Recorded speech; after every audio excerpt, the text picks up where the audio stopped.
ሰላም ለእናንተ ይሁን ተመልካቾቻችን። የባህር ዳር ዩኒቨርሲቲ ከአማራ ብዙኃን መገናኛ ድርጅት ጋር በመተባበር ዘውትር በዚህ ሰዓት ወደ እናንተ የሚደርሰው የመስኮት ጥበብ መሰናዷችን ይዘን ቀርበናል።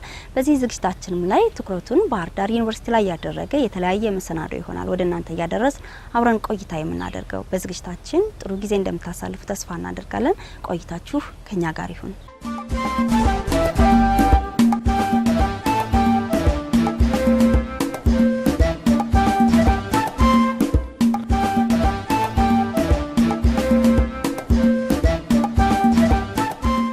ወደ መረጃችን ስናልፍ ሰሞኑን በዓለም አቀፍ ደረጃ በታዳጊ ሀገራት ያለውን የውሃ አጠቃቀም በተመለከተ በባህር ዳር ዩኒቨርሲቲ አዘጋጅነት አንድ አውደ ጥናት ተካሂዶ ነበር።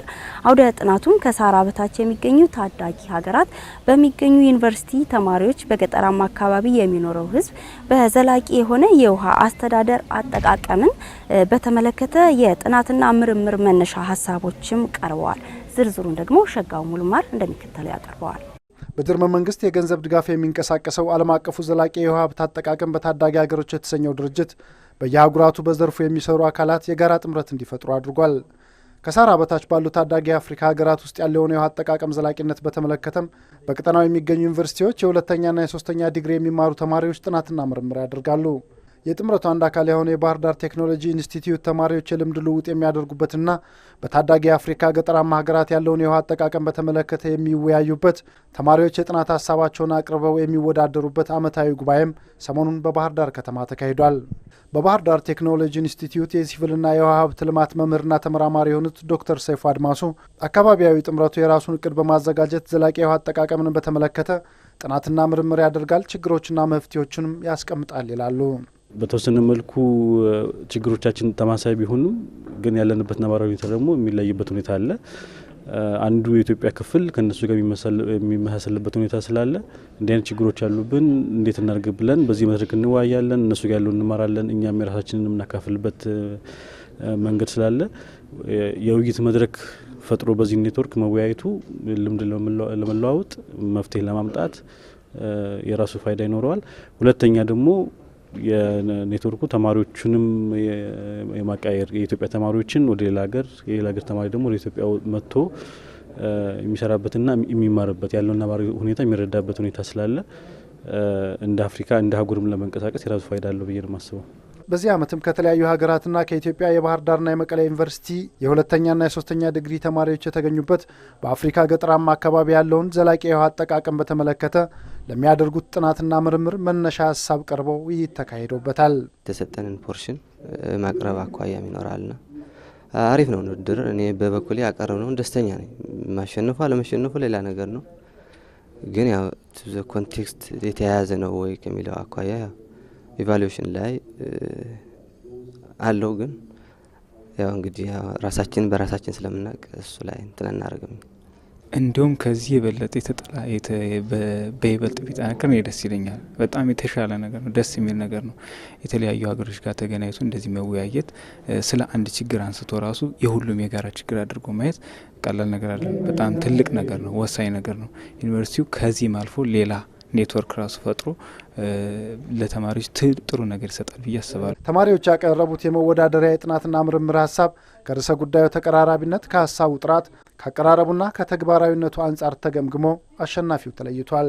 የበለጠ ከተማሪዎቻችን ጋር እየሰራን ደረጃቸውን ተወዳዳሪነታቸውን ከፍ ማድረግ እንዳለብን ነው የተረዳ ነው። የእኛ ተማሪዎችም እዚህ ላይ ያቀረቡት ልምድ ፋክልቲው ከሚሰራው ከምርምር ጋር የተፈጥሮ ሀብትን በመጠበቅ የውሃ አቅርቦትን የተሻለ ማድረግ ይቻላል። ጥምረቱ በአፍሪካ በሚገኙ ታዳጊ ሀገራት ዘላቂ የውሃ አጠቃቀምና አስተዳደር ላይ ምርምር ያደርጋል። የልምድ ልውውጥ፣ ስልጠናና የአቅም ግንባታ ስራዎችንም ይሰራል።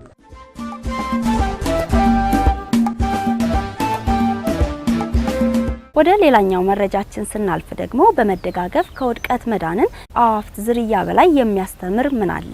ታዲያ እንደነሱ በመተባበር ታች ላይ ያሉ ሴቶችን ወደ ከፍተኛ ቦታ ለማምጣት ምን ይቸግራል? የሴቶች ስትራቴጂያዊ ልማት ማዕከል በዚህ ዙሪያ ላይ እየሰራ ነው። የዚህን ዝርዝር ዜና ደግሞ ትግስት ወርቁ እንደሚከተለው ታቀርብልናለች።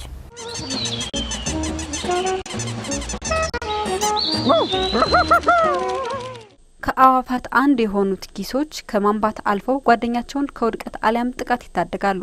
ምጡቅ አእምሮ የተቸረው ሰው ታዲያ የዘርፈ ብዙ ኃላፊነት ባለቤት የሆነችውን ሴት ከፍ ለማድረግ ምን ያቅተዋል? ጊዝ ነው የሚባሉት። በሚበሩበት ሰዓት በሰማይ ላይ በምናይበት ጊዜ የቪ ሼፕ ሰርተው ነው የሚሄዱት።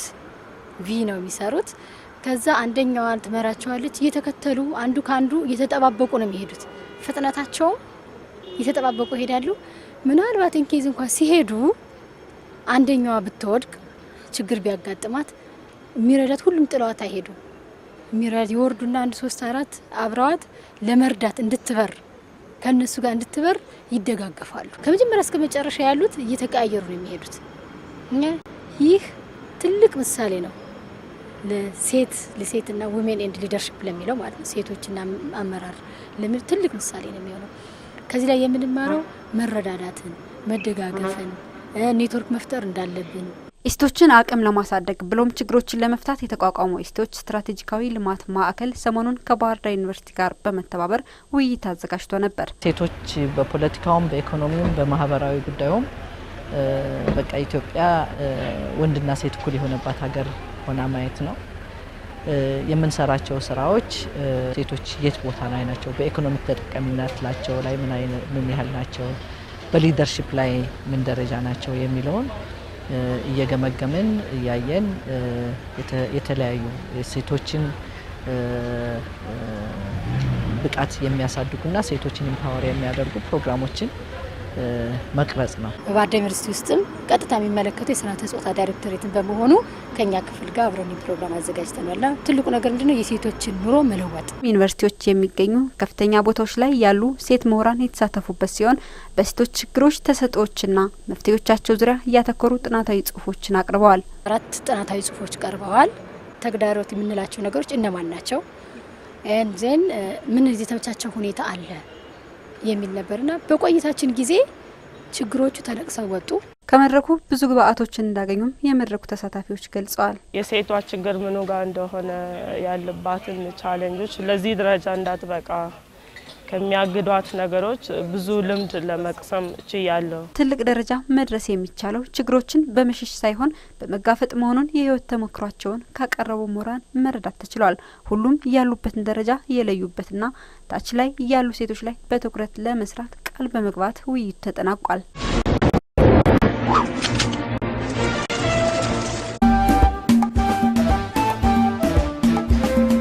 በ2017 በአፍሪካ ከሚገኙ ተመራጭ የምርምር ተቋም ውስጥ አንዱ ለመሆን እየሰራ የሚገኘው የባህር ዳር ዩኒቨርሲቲ የህብረተሰቡን ችግር ለመፍታት የተለያዩ ጥናትና ምርምሮችንም እያደረገ ይገኛል።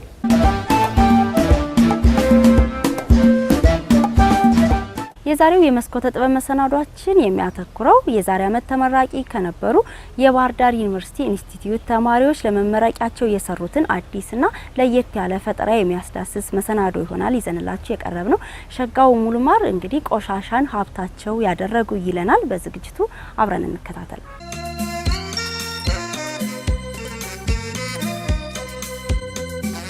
የከፍተኛ ትምህርት ተቋማት ተማሪዎች ከመመረቃቸው በፊት በተለያዩ ፋብሪካዎችና ድርጅቶች የተግባር ልምምድ ያደርጋሉ።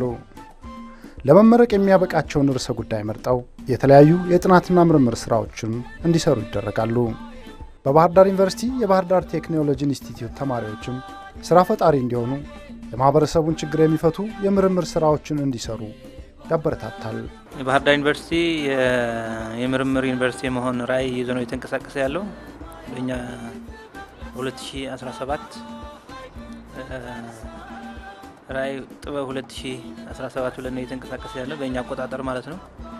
እና ከዚህ አንጻር ለተመራማሪዎች በየደረጃው ያበረታታል፣ ከላይ ከመምህራን ጀምሮ እስከ ተማሪ ድረስ ማለት ነው። እና በዚህ ማዕቀፍ መሰረት ያለፉት 3 ዓመታት ይመስለኛል የጀመርነው ተመራቂ ተማሪዎች የጥሩ ውጤት ያመጡ ያው ሜዳሊያ ይሸልማሉ። ከዛ ውጭ ግን በተለየ መልኩ ደግሞ የተለየ ፈጠራ ስራ የሰሩ ተማሪዎች እያለ ያበረታታል። ዩኒቨርሲቲ እስከ 10,000 እስከ 15,000 ሽልማት ይሰጣል በየአመቱ ጥሩ ፕሮጀክት ላመጡና አንደኛ በዚህ ማዕቀፍ ያው ተማሪዎቻችን ወደ ፈጠራ እንዲሄዱ የማድረግ ሂደት ነው። በዛ ሂደት ደግሞ ተማሪዎች ሁሉም ተማሪዎች በተቻለ መጠን በተለይ የቴክኖሎጂ ተኮር የሆኑ ተማሪዎቻችን ተግባር ተኮር ላይና ፈጠራ ላይ እንዲያተኩሩ ከማድረግና ግብአት ከማቅረብ ጀምሮ የመጀመሪያ 5ኛ ዓመት ነው ሁለተኛ ሴሚስተር ነው መመረቂያ ጽሁፋቸው ላይ የሚሰሩት። ግን እኛ ቀድመን ከመጀመሪያ ወሰነ ትምህርት ጀምረን ግብአት ከማሟላትና የሚያስፈልጋቸው ነገር ለይተው ከማቅረብ ጀምሮ እያገዝናቸው ነው እየመጡ ያሉት። በዚህ አግባብ በተለይ በዚህ አምናም ታች አምናም የተወሰኑ ልጆች ወደ ፈጠራና ወደ ሀብት የተቀየረ ስራ ሁሉ የሚሰሩበት ሁኔታ ነው እየተፈጠረ ያለው ማለት ነው። በ2008 ዓ.ም በኬሚካል ምህንድስና የተመረቁት 3 ወጣቶችም ለመመረቂያ የሚሆናቸውን ጥናትና ምርምር ማዘጋጀት ነበረባቸው። እነዚህ ወጣቶች ታዲያ መደርደሪያ ላይ የሚቀመጥ ሳይሆን በተግባር የሚሰራ ለህብረተሰቡ የሚጠቅም አዲስ ሀሳብና ፈጠራ ነበር ያቀረቡት። ወደ ስራ ዓለም ከመውጣታችን በፊት የምናብላች የተማርናቸው ከላቦራቶሪ አክቲቪቲ እዛው በቲዮሪ ከምንማራቸውም ሪል ወርልዱ ምን ይሆናል እውነታዊ እየተሰራ ያለው ምን ይመስላል የሚለውን ለማሳየት ወደ ተለያዩ ዩኒቨርሲቲዎች አይምን ፋብሪካዎች ይልከናልና ያኔ ተማሪ የምናብላች እንደ ዩኒቨርሲቲ ይለያያል። በእኛ ዩኒቨርሲቲ ፕሮጀክት ሰርተ ነው መመጣ ጀስት አፓረንት ወጥተህ ስትመጣ ፕሮጀክት ሰርተ ነው ይዘህ የምትመጣው። እንግዲህ ፕሮጀክት ስትሰራ ትቀናጃለህ። ሶስት ነው የምትሆነውና ያኔ ፕሮጀክት ሌላ እንዲሁም ከቆዳ ፋብሪካዎች የሚጣል እንዲህ አይነቱ ቆሻሻ ወይ ዌስት አለ ሌላ በቆዳ ፋብሪካዎች ሁለት ፕሮጀክቶችን ያዘን ይሄኛው እንስራ ይሄኛው በሚለው ይሄኛው የመጀመሪያው የሐሳቡ ባለቤት እኔ ነበርኩኝ። ያሰብኩትም እዛው እያለን ያንን ጓደኞች ጋር ተግባባንና ለምን አንሰራው በሚል ተነሳሽነት ችግሩን አየን። ወደ አካባቢ ነው የሚጠላው ጀስት እኛ ሀገር ላይ ቆሻሻ ቢዝነስ ነው ተብሎ አንደርስታንዲንጉ ገና እየሄድንበት ያለ ነው እንጂ የሚጠበቀውን ያክል አይደለም። ስለዚህ ይሄን ቆሻሻ እኛ ቆሻሻ ብለን መጥራት የለብንም ቢዝነስ ነው ማድረግ ያለብን በሚል ተነሳሽነት ይሄን ቆሻሻ ወደ ምርት ልንቀይረው ለምን የወለል ንጣፍን አንሰራም? ወጣቶቹ ትኩረታቸውን ያደረጉት ወደ ዳሽን ቢራ ፋብሪካ ነበር። በእርግጥ ከፋብሪካው ከሚወጣው ተረፈ ምርት ወይም ቆሻሻ የወለል ንጣፍ መስራት እንደሚቻል ብቻ ሳይሆን የቢራ ፋብሪካዎች ለጠመቃ የሚጠቀሙበትን ከውጭ ሀገር የሚገባውን ጌሾ ለማስቀረትም የሀገር በቀሉ ጌሾ ለቢራ ጠመቃ የሚውሉበትን ሀሳብም አይተዋል። ከውጭ የሚገቡ እንትኖች አሉ ግብአቶች ሮ ማቴሪያል ወይም እነዚህ ለምርቱ የሚያገለግሉ ቁሳቁሶች ጥሬ ዕቃዎች አሉ። ጥሬ ዕቃዎችን ከዛ እያስገባ ይጠቀማልና እኛ ደግሞ በእኛ አቅም ከሀገራችን ካሉ ነገሮች ተነስተን ለምን የሀገራችን ጥሬ ምርት ለጥሬ ዕቃነት እንዲጠቀም ዳሽን ቢራ ቼክ አናደርግም ብለን እሱን ተነስተን ጌሾ አሁን ከሆላንድ ከንትን ነው ከቤልጂየም ነው የሚመጣው ጌሾ እና የኛን ሀገር ጌሾ በሌላ አለ እንትን ሮዝሜሪ የሚባል ነገር እሱን ተጠቅመን እሱን ፕሮጀክት ሰርተን ያን ለመስራት ስንመጣ ትብብር ሁሉ ከዛ ይጀምራል። የዳሽን ቢራ ፋብሪካ ትብብር ያን ለመስራት ይስት አለ ከነሱ ይስት ወስደናል። ከዛ ጀምሮ አፓረንት ተማሪዎችን እኛም ልጆች አስተናግዷል ጓደኞቻችን እና ከዛ ቀጥሎ ከዛ በለመድነው መስመር ነው እኛም እየመጣን ያለው። ዳሽን ቢራም ቀና ትብብር አለው ከዩኒቨርሲቲው ጋር ሊንኬጅም ስላለው።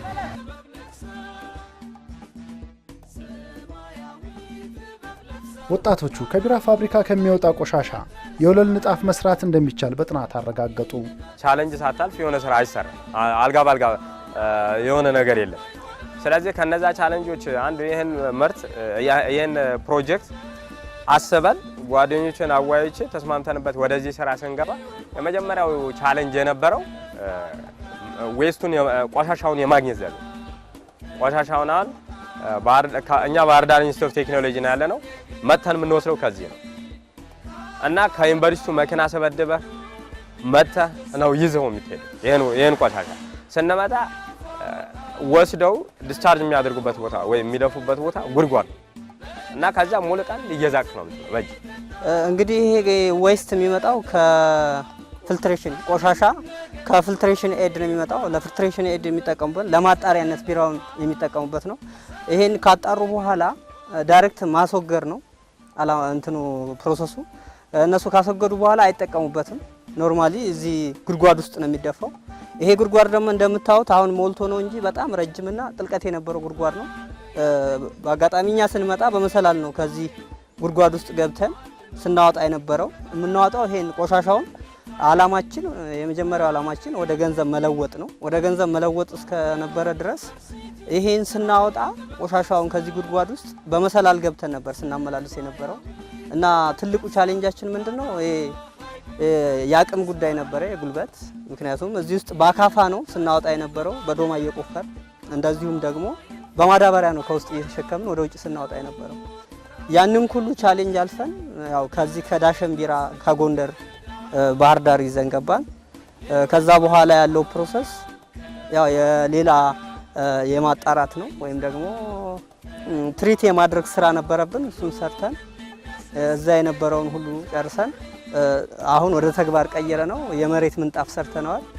እና አጠቃላይ እዚህ ዳሸን ቢራ ላይ የነበረብን ወይም ደግሞ እዚህ ቆሻሻው የተጣለበት ቦታ ላይ የነበረው ቻሌንጅ እዚህ ጉድጓድ ውስጥ የነበረው ነው ማለት ይቻላል። ከወረቀት ስራዎች በተረፈ 15 ዓመታትን ያስቆጠረው ዳሸን ቢራ ፋብሪካ ከምርት ተግባሩ ባለፈ በክልሉ በሚገኙ ዩኒቨርሲቲዎች የሚማሩ ተማሪዎች የተግባር ልምምድ የሚያደርጉበት በመሆኑ ቆሻሻን ሀብት እናደርጋለን የሚሉ ወጣቶችን አዲስ የፈጠራ ሀሳብ በደስታ ተቀበለው። ከዩኒቨርሲቲዎች ጋር አብሮ ተደጋግፎና በቅርበት ከመስራት አኳያ በተለይ ጎንደር ዩኒቨርሲቲና ባህር ዳር ዩኒቨርሲቲ ጋራ ኤምኦዩ ተፈራርመናል። ጥሩ ሊንኬጅ አለን። ከዛ ጋር ተያይዞ ተማሪዎች አፓረንትሺፕ የሚወጡት እዚህ ዳሸን ቢራ ነው። ከ400 እስከ 500 ተማሪዎችን በየአመቱ እየተቀበል በሁሉም የትምህርት መስኮች እናሰለጥናለን ለ6 ወር። ከዚህ ጋር ተያይዞ ተማሪዎቹ በፋብሪካው ላይ በሚቆዩባቸው ጊዜ የምርምር ስራዎችን እንዲሰሩ፣ ጥናታዊ ጽሁፎችን እንዲያቀርቡ ፋብሪካው ሙሉ ድጋፍ ያደርጋል። ይህንም ከዩኒቨርሲቲው ጋራ በቅርብ እየተከታተል አመታዊ በሚደረጉ ወርክሾፖች ላይ በመገኘት የተደረጉትን የተሰሩትን ስራዎች በጋራ በመገምገም ቀጣይ ያለው የመሻሻል ስራዎች እንዲሰሩ እያደረግን እንገኛለን።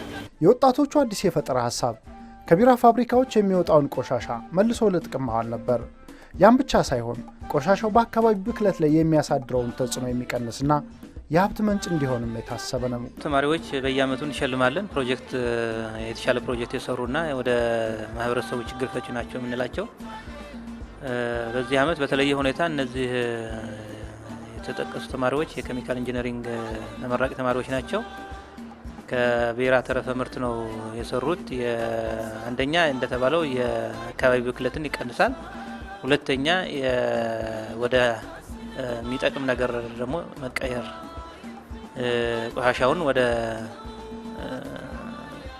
የቆሻሻ ተረፈ ምርቱን ወደ ምርት የመቀየር ሂደትም ስላለበት ሁለት ጥቅም ነው ያለው ማለት ነው። ስለዚህ ከዚህ አንጻር የኛ እንደ ፓይሌት አድርገን እንዲያውም ከተመረቁ በኋላ እዚህ እንዲቀሩና ስራቸው ወደ መሬት ለማውረድ በየደረጃው እንድናግዛቸው እዚህ ክረምት ቀርተው ነው እኛ እንዲሰሩ ያደርግናቸው። በዛም ሂደት ሂደን ግብአትም ያለው ከአግሮስቶን የነዚህ አይነት ከሚያመርቱ ድርጅቶችም በመገናኘት በጋራ ሁነን ነው እንዲሰሩ ያደርግናቸው።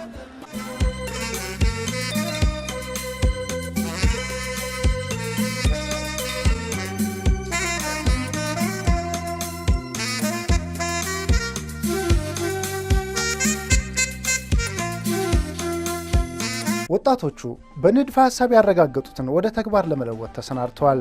ጎንደር ከተማ ከሚገኘው ዳሸን ቢራ ፋብሪካ ያመጡትን ተረፈ ምርት ወይም ቆሻሻ የወለል ንጣፍ ለማድረግ ወደ ኢብራሂም የብሎኬትና የወለል ንጣፍ ማምረቻ በመሄድ ቆሻሻውን ሀብት ለማድረግ ጠየቁ። ባለቤቱ የመስሪያ ማሽኑን ፈቀዱላቸው። ስራቸውንም ጀመሩ። እንደምታዩት እንግዲህ ይሄ የማምረቻ ማሽን ነው። ራሱን የቻለ የማምረቻ ፋብሪካ ውስጥ ነው የምንገኘው። ይሄን ምርት አምርተን ለህብረተሰቡ ከዚህ በኋላ በተፈለገለት ጊዜ ራሱን የቻለ እንትን አለው ወደ ህብረተሰቡ ምርቱ ይሰራጫል ማለት ነው። ከዚህ በኋላ ቆሻሻው እስከዚህ ድረስ የደረሰበት ግን የራሱ የሆነ ፕሮሲጀር አለው። የመጀመሪያ ዲግሪያቸውን የያዙት ወጣቶች አካፋ ይዘው የምንጠየፈውን ቆሻሻ ሀብት እንደሆነ አሳዩ። ከሚክሲንግ የመጣ ነው። ሚክሲንግ ማለት እዛ ጋር የተለያዩ ሮ ማቴሪያሎች ተቀላቅለው የመጣ ውጤት ነው። ይሄ ቫይብሬተር ቴብል ነው። እዚህ ጋር የሚሰራው ስራ ምንድነው? ሌብሊንግ ማድረግ ነው። ለ5 ደቂቃ ያህል እዚህ ጋር ሌብሊንግ ካደረገ በኋላ ሌላ ማስቀመጫ ቦታ ላይ ነው የሚሄደው። እንደምታዩት ጣውላ አለ እዛ ጋር ጣውላ ላይ ነው የሚቀመጠው። ጣውላ ላይ ቢያንስ ለ2 ቀን ኦር እስከ 3 ቀን ባለው ኢንተርቫል ውስጥ ይቀመጣል። ከዛ በኋላ ከሞልዲንግ ውስጥ ይላቀቃል። ይሄ የምታዩት ምርት ከሞልዲንግ ውስጥ ከተላቀቀ በኋላ ሚኒመም 14 ቀን ይቆያል ፀሐይ ላይ ውሃ እየጠጣ ወይም ደግሞ ማክሲመም እስከ 28 ቀን ነው የሚለው ግን ከ14 እስከ 28 ነው። ሚኒመም 14 ቀን ይቆያል ውሃ እየጠጣ ማለት ነው። ከዛ በኋላ ፋይናል የሆነውን ፕሮዳክት ኖርማሊ ለምንጣፍ የምንጠቀምበት ፕሮዳክት ማውጣት ይቻላል። ትኩረት የማንሰጠው አካባቢ የሚበክለውና ከቢራ ፋብሪካ በሚወጣው ቆሻሻ ላይ ጥናትና ምርምር አድርገው የሰሩት የወለል ንጣፍ ከሌላው የተለየበት ምክንያት አለው። ይሄ አሁንም ቢሆን ያው ለየት የሚያደርገው እንትኑ ብቻ ነው። ለየት የሚያደርገው የሮ ማቴሪያል አጠቃቀሙ እንጂ የጉልበት ኃይሉ አጠቃቀሙ አንድ አይነት ነው የሚሆነው እና ይህን ስራ ለመስራት ወደ ተግባር ሲቀየር ይህንን ወደ ተግባር ለመቀየር የራሳችን የሆነ አካሄድ ቢኖረውም ግን ኃይለኛ ትልቅ ብዙ የሆነ የጉልበት መስዋዕትነትን ከፍለን ቢሮክራሲዎችን አልፎ ነው ከቢሮክራሲም በላይ ጉልበት በጣም ብዙ ጉልበት ይጠይቃል። የእኛን ከሌሎች ለየት የሚያደርገው በዋናነት ከአካባቢ ጋር ያለውን ተጽዕኖ መቀነስ ነው። ይሄ ዌስት ለአካባቢ ትልቅ የሆነ ኢምፓክት አለው፣ እሱን መቀነስ ነው። ከዚህ ውጭ ዋና እንትኑ ደግሞ የኮስት ጋር ነው። ሁለተኛ ጥቅሙ ኮስትን ሪፕሌስ የምታደርገው እንትን ነው፣ ሮ ማቴሪያል ሪፕሌሲንግ ነው። ኦኬ ዋጋ ላይ ነው። አሁን የኛ ይሄ ምንድነው ጥሬ እቃዎቹን ስትገዛ የሚፈጅብህ ዋጋ አለ፣ ገንዘብ የምታወጣው ማለት ነው። ይሄን ቆሻሻ ግን ትሪት አድርገህ ኢኖቬት አድርገን ያመጣ ነው ስለሆነ የቆሻሻ ትሪት አድርገህ አለው መንገድ የራሱን የቻለ አካሄድ እሱን ስትጠቀም ዋጋ ትቀንሳለህ። ለየት የሚያደርገው ሌሎች የሚሸጡበት ዋጋና ይሄ ተመርቶ የሚሸጥበት ዋጋ የተለያየ ዋጋ ነው ያለው። ኳሊቲም ቢሆን እንደዛው። በዛ መሰረት ይህንን ከዛ ለየት ያደርገዋል። በዋናነት ግን አካባቢ ተጽዕኖ ላይ የሚያመጣው ሳይድ ኢፌክት ወይም ተጽዕኖ መቀነስ ነው። እነዚህ ወጣቶች መደርደሪያ ላይ የሚቀመጥ ሳይሆን በተግባር ተሰርቶ የሚታይ አዲስ ፈጠራ ነበር የሰሩት። ፈጠራው የአካባቢ ብክለትን የሚታደግ ለብዙ ወጣቶች የስራ ዕድል የሚፈጥርና ለመማር ማስተማሩም አንድ ማሳያ ነው። በተለይም የነዚህ ተማሪዎች በተለይም ልዩ የሚያደርገው ምንድነው? የቲዎሪቲካሉን በፕሮፖዝ ያደረጉትን ነገር በተግባር ሰርተው ቻሌንጅ ብዙ ነገር አድርገናቸዋል። ቢሆንም ግን በተግባር አሳይተው ስላሳዩን ይሄ በጣም የሚደነቅና ለሌሎችም አርአያ የሚሆንና ኔክስትም የተሻለ ስራ እንደሚያመጣ ሙሉ እምነት አለ።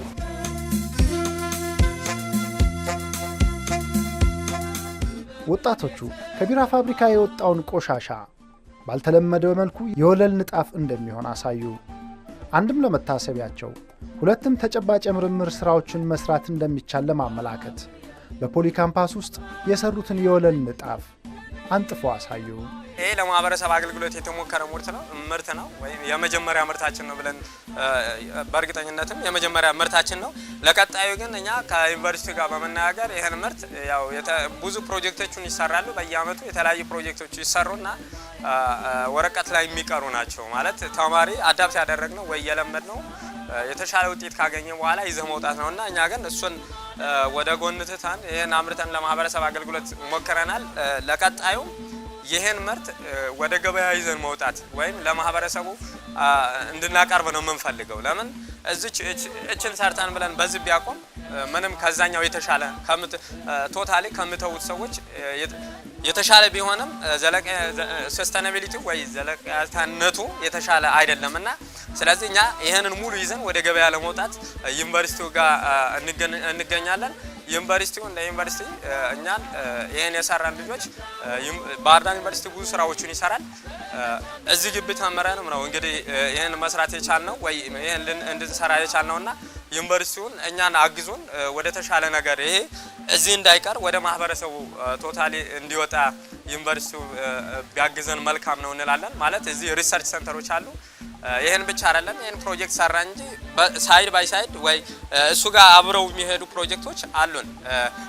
ከሁለት ሶስት ፕሮጀክቶች አሉን። እሱንም እንድንሰራ እዚህ ዩኒቨርሲቲው ጋር እየተነጋገርን ዩኒቨርሲቲው እኛን መጠቀም የሚችልበትን ዘዴ አመቻችቶልን ዩኒቨርሲቲው ጋር አብረን እየሰራን ለህብረተሰባችን የተሻለ ምርት ብናቀርብ ደስ ይለናል የሚል አስተያየት አለኝ። ሀገራችን ብዙ ነገር ይጠበቃል።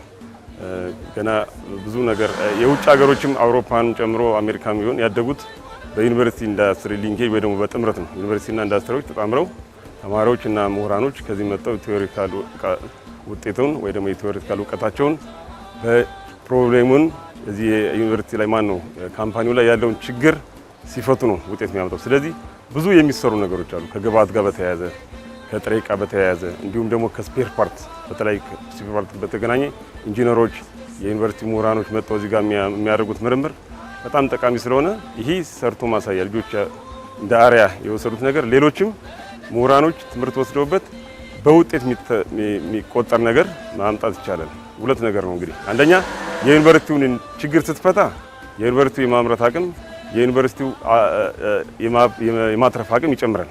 የዩኒቨርሲቲ ማነው ካምፓኒው ትርፋማ ይሆናል ማለት ነው። ሁለተኛ ሪሳይክል የሚሆነው አካባቢውን ፕሮቴክት አድርጎ የሚሰራው ነገር ደግሞ የቢዝነስ አቅም ወይ ደግሞ ቢዝነስ ክሬት ለማድረግ ወይ ደግሞ የስራ እድል ፈጠራ ሊፈጥር ይችላልና ይሄ በጣም የሚበረታታ ነው።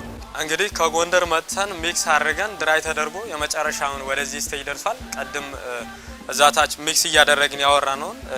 እንግዲህ ደርቆ ወደ ተግባር ሲመጣ ደግሞ እዚሁ ላይ እንደምናየው ነው። የወለል ንጣፉ ቆሻሻውን ከጎንደር ቀጥታ እንደመጣ ትሪት ተደርጎ ሚክስ ተደርጎ በሚፈለገውን ሬሾ ደባልቀን እንግዲህ 14 ቀን እንዲደርቅ አስቀምጠን ከደረቀ በኋላ ለማህበረሰብ አገልግሎት ይሄን የምናየው ነው። ወደዚህ ጋር ከመድረሱ በፊት ግን ቀደም እንዳየነው ደርቀን እንዳየናቸው ፍሬዎቹ እቺ ራሷ ቼክ የሚደረጉ ፓራሜትሮች ናቸው።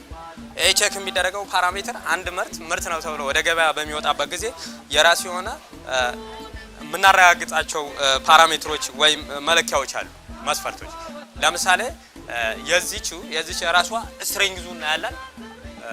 ማለት ምን ያክል ጥንካሬ አለው፣ ዋተር አብዞርፕሽኑ ውሃ የመያዝ አቅሙ ምን ያክል ይሆናል። ከዛ ቀጥሎ ደግሞ ደንሲቱ ክብደቱ ወይቱ ምን ያክል ይሆናል። አሁን ይሄ እኛ የወለል ንጣፍ ሞከር ነው እንጂ በባህሪው ቆሻሻው በጣም ደንሲቱ ቀላል ነገር ስለሆነ ለወለልም ይሆናል ለንጣፍም ይሆናል። ስለዚህ ይሄንን ደንሲቱ ለወለል የሚሆነውና ለንጣፍ የሚሆነው በተለያየ ቲክነስ ሜጀር ተደርጎ ስለሚሰራ አሁን ለጊዜው የሞከርነው የወለል ንጣፍ ነው። እስከዚህ ከመጀመሪያ እስከ መጨረሻ ይሄ ላይን ሙሉ የተነጠፈው እሱ ነው። ይሄን በአጠቃላይ ወደ 632 ንጣፍ ወይ ፍሎር ታይል ብሪክስ የምንላቸው ናቸው። አብዛኛዎቹ የኢትዮጵያ ኢንዱስትሪዎችም በዚህ መልክ ችግር አለባቸው። በተለይ የዚህ ሶሊድ ስላጅ የምንለው ጥርቅም ከፍተኛ ነው ያለው። ለምሳሌ ቴክስታይል ስትሄድ ይሄ በጣም ችግር አለ። ስለዚህ እሱንም ወደ ኮንስትራክሽን የሚሄድበት አግባብ ካለ የመፈተሽ እድሉ ያሳየ ስለሆነ ይሄ በቀጣይ በሌሎችንም የመሄድ ነው። ናዝሬትም አለ አልሙኒየም ሳልፌት ፕላንት የሚባል እሱም ተረፈ ምርቱ በጣም ከፍተኛ ብክለት እያመጣበት ያለ ሁኔታ አለ። በዛ ደረጃም የሚመራመሩ ተመራማሪዎችም አሉ። መምህራን እኛ ጋር ፒኤችዲ ተማሪዎች ወደ ፖስት ሃርቨስት ማናጅመንት ውስጥ የማስገባት እየሄደ ስለሆነ ይሄ እነሱ ጅምር እኔ ለሁሉም ሌሎች ፊልዶችም ሴም ቲንግ የመሄድ እድሉ ሰፊ ስለሆነ ያው በዛ አግባብ ተረድተን ነው እያገዝናቸው ያለ ነው ማለት ነው። ወጣቶቹ ለመመረቂያ ያቀረቡትን ጥናታዊ ጽሑፍ ተግባራዊ በማድረግ የዩኒቨርሲቲው የማህበረሰብና ጥናት ምርምር አገልግሎት ይዞት የተነሳውን ችግር ፈቺ የምርምር ዘዴ አሳኩ። ይሁንና ዛሬ ተመርቀዋል። ወደፊትስ? ይሄ ቆሻሻ ለነሱም ትልቅ የራስ ምታት ነው። እንደተባለው ከመሬት ብዙ መሬቶችን አካሎ የሚይዝ ቆሻሻ ስለሆነ ይሄንኛ ለነሱ እንደ ግብዓትነት ነው የምንጠቀምላቸው። እነሱ ደግሞ ይሄንን ቆሻሻ ቦታው ላይ እየወሰደ የሚጥል አካል መኪና፣ የሰው ኃይል ይፈልጋሉና ይሄን ቆሻሻ ለኛ በቀጥታ ቢያስረክቡን ይሄን እኛ ለግብዓትነት እንጠቀምበታለን። ዳሽን ቢራ ደግሞ ይሄን እንደሚያደርግልን ተስፋ እናደርጋለን። ምክንያቱም ይሄ ለነሱ ትልቅ የራስ ምታት ስለሆነ ቆሻሻውን ከአካባቢ ጥበቃ አንጻርም ከምንም አንጻር ነፃ ይሆናል ያለኛ ግብዓት ስለሚውል እሱነን ለኛ ገዛ በማድረግ አሁን እኛ ይሄን ምርት ለማምረት የምናቋቁማቸው እንትኖች አሉ። የጀመርን ነው ፋብሪካዎች ለምርት ማምረቻ የሚሆኑ ማሽኖች አሉ። ከዛ ጀምሮ ይሄን ሮ ማቴሪያል ወይም ይሄን ጥሬ ዕቃ እንደ ትብብር በማድረግ አብሮን ከኛ ጋር እንደሚሰራ ተስፋ እናደርጋለን። ምክንያቱም ከዚህ በፊት ያደርግልን የነበረው ቀና ትብብር ስለምናውቀውና አብሮን እየሰራም ስላለን አሁንም ያው በመቆየታቸውና ትግስት ኑሯቸው ስራቸውን ወደ ማህበረሰቡ ለማሸጋገር ባደረጉት ኮሚትመንትም ተጨማሪ ሽልማት እያዘጋጅንላቸው ነው። ይሄ ደግሞ በእኛ አጠቃላይ በዩኒቨርሲቲ ኢንዱስትሪ ሊንኬጅ ቴክኖሎጂ ሽግግር ኦፊስ አለን፣ የኮሚኒኬሽን ስትራቴጂክ ኦፊስ አለን። እነሱ ተባብረው ደግሞ ከተማሪው ጋር መድረክ ተዘጋጅቶ ሌሎቹ ተማሪዎችም ይሄን አርአያ እንዲከተሉ የማድረግ ሂደት ላይ ፋሲሊቴት እያደረግን ያለ ነው። እንደ ዩኒቨርሲቲ አሁን ባለው አደረጃጀት መንግስት ዩኒቨርሲቲዎች ራሳቸው ሀብት እንዲፈጥሩ የሚል አቅጣጫም ስላለ የኢንተርፕራይዝ የማቋቋም ሂደት አለ እኛ በዩኒቨርሲቲያችን። ስለዚህ እያሰብን ያለ ነው አሁን እነዚህ ልጆች ከዩኒቨርሲቲው ጋር ጆይንት ቬንቸር አድርገን እያገዝናቸው ቴክኖሎጂውም የተሻለ ደረጃውም እያደገ እንዲሄድ እስከማድረግ ድረስና ወደ ራሳቸው ኢንተርፕራይዝ የመቀየር እድል ላይ ይኖረዋል በሚል ወደዛ ማዕቀፍ ለማስገባት ነው እያሰብን ያለ ነው። እኛ በኖርማል ይሄ ትራዲሽናል ሂደቱ ላይ ወደሚፈለገው ነገር ላይ ሄድ ይችላል። እነሱም እዛ ኢንቮልቭ እናደርጋቸው በመማር ማስተማሩ ላይ የሚፈልገው ውጤት ላይ መጣ ይችላል በተለያየ የመጠመድ ነገር ስለሚኖር። ከዛ ይልቅ ግን ኢንተርፕራይዝ በሚለው ማዕቀፍ ግን እንደ ቴክኖሎጂ ሽግግር ኦፊስ አድርገ ነው እንደ ቢዝነስ ኢንኩቤሽን ሴንተር የሚልም እያቋቋምን ነው። ከዚህ በዛ ማዕቀፍ ውስጥ ነው ለማስገባት ልጆቹንም አድቫይዝ እያደረግናቸው ያለ ነው። አሁንም ፕሮፖዛሉን በደንብ ጻፉትና በተወሰነ መልኩ እንሪች እናርገው እያልናቸው ነው። እሱም እየሰሩ ይመስለኛል። የከፍተኛ የትምህርት ተቋማት በየዓመቱ የሚያስመርቋቸው በርካታ ተማሪዎች የመመረቂያ ጽሑፍ ያቀርባሉ። ይሁንና ብዙ ጥናትና ምርምር የተደረጉባቸው ማህበረሰቡን የሚጠቅሙ ለበርካታ ዜጎች የሥራ ዕድል የሚፈጥሩ በቀላሉ በተግባር የሚሰሩ የምርምር ስራዎች ከመደርደሪያ የዘለለ ፋይዳ ሲኖራቸው አይታይም። እነዚህ ወጣቶች የሰሩት ተጨባጭ ስራም የዚህ ዕጣ እንዳይገጥመው የሚመለከተው አካል ሊያስብበት ይገባል።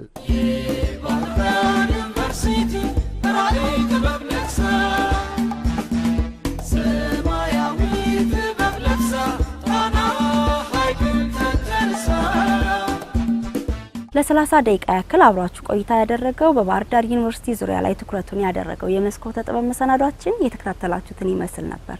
ቤተልሔም አድማሱ በትውቁ ሸጋው ሙሉማር በዝግጅቱ ከካሜራ ባለሙያዎቻችን ጋር በጋራ በመሆን ነበር ወደ እናንተ እያደረስን አብረን ቆይታ ስናደርግ የነበረው። በዝግጅታችን ላይ ለሚኖራችሁ ማንኛውም አስተያየት ደግሞ 058 220 9313 አሊያም ደግሞ በአጭር የጽሁፍ መልእክት 8200 ላይ ኤቲቪን በማስቀደም ልታደርሱን ትችላላችሁ። ሳምንት በሌላ ዝግጅት እንጠብቃችኋለን። እስከ ሳምንት ሰላም ሁኑ።